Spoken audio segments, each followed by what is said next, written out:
Bom dia, bom dia, bom dia, bom dia, meu povo. Leandro na área. Olha que domingão, gente. Olha que domingão, gente. Olha. Olha, gente.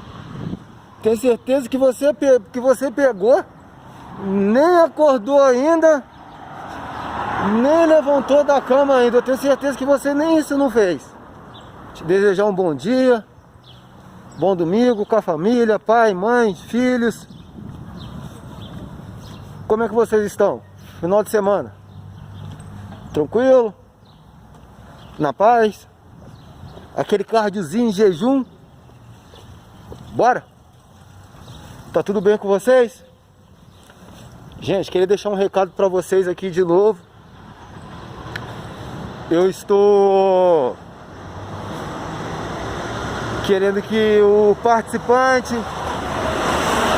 da cidade de vocês entre em contato comigo. Entre em contato comigo, manda mensagem lá pro meu direct lá. Pode mandar mensagem pro meu Messenger lá.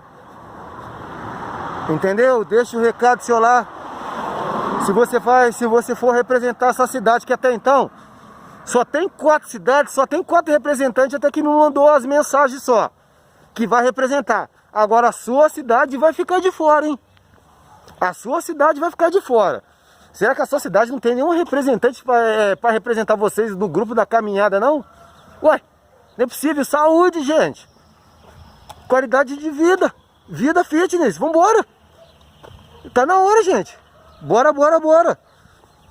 Preciso dessa semana que os representantes da cidade de vocês me mandem mensagem quem que vai representar vocês. Porque no caso, só vai ser a nossa cidade, que é a minha cidade de Juiz de Fora, e mais 4 cidades que mandou mensagem. Que vocês tenham um bom dia, um bom domingo. E fica com Deus. Ó, outra coisa, não vai comer essas porcariadas de vocês aí não, hein? Cuidado com as calorias, porque hoje é um ótimo dia para comer porcaria, né? Não é? Tomar refrigerante, churrascada. Aí tudo que você ganhou durante a semana, tudo que você perdeu, você ganha tudo ou você perde tudo. Então quero que você tenha uma noção.